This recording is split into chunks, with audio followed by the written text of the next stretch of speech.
அருள்மிகு பிரம்மதேவா சரஸ்வதி மலை நல அறக்கட்டளையின் சார்பாக இந்த ஆந்திர சமிதியில் கடந்த 12 வருடங்களாக கண்சொட்டு மருந்து ஊற்றும் முகாம், மருத்துவ முகாம் சிறப்பான முறையில் அறக்கட்டளையின் சார்பாக நடைபெற்று வருகிறது.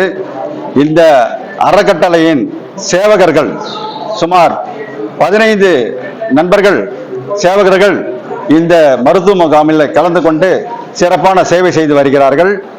பிரம்மமலை அறக்கட்டளை மட்டுமின்றி ஓசூர் மக்கள் சங்கம், டிப்சோ என்று சொல்லக்கூடிய தி பீப்புள்ஸ் சொசைட்டி ஆஃப் ஓசூர் மக்கள் சங்கத்தை சார்ந்த சேவகர்களும் இந்த மருத்துவ முகாமில் கலந்து கொண்டு சிறப்பான சேவையை செய்து வருகிறார்கள். இந்த மருத்துவ முகாமில் ஓசூர் மட்டும் அல்லாமல், கிருஷ்ணகிரி மாவட்டம் மட்டும் அல்லாமல், பெங்களூரில் இருந்து வருகிறார்கள் மக்கள். இந்த பக்கம் தளி, தேன்கனிக்கோட்டை, சூளகிரி, ஆந்திரா பார்டர் என்று பல்வேறு இடங்களிலிருந்து இங்கே நம்பிக்கையோடு வருகிறார்கள். இங்கே திண்டுக்கல்லை சார்ந்த திண்டுக்கல் மருத்துவர், சித்தா மருத்துவர், அவருடைய சேவை மிகவும் சிறப்பான சேவை.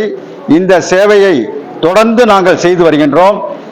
மக்களுக்கு செய்கின்ற சேவை மகேசனுக்கு செய்யும் சேவை என்று சொல்வார்கள்.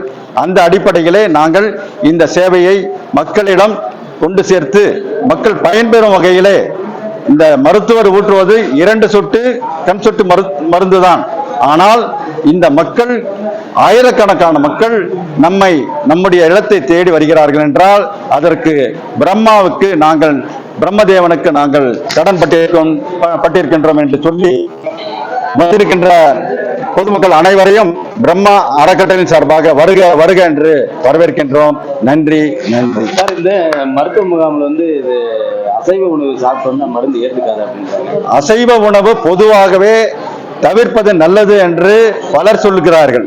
குறிப்பாக இந்த சித்தா மருந்து, இந்த கண்சொட்டு மருந்து ஊற்றும் அன்று அசைவத்தை தவிர்க்க வேண்டும் என்று சித்தா மருத்துவர் சொல்கிறார். அதை தவிர்ப்பது நல்லது என்று எங்களுடைய கருத்து. பிரபாகர், ஜி பிரபாகர், அருள்மிகு பிரம்மதேவா சரஸ்வதி மலை நல அறக்கட்டளையின் தலைவர் பொறுப்பில் இருக்கின்றேன். இங்க இருக்கின்ற நண்பர் எங்களுடைய அறக்கட்டளையின் துணைத் தலைவர்.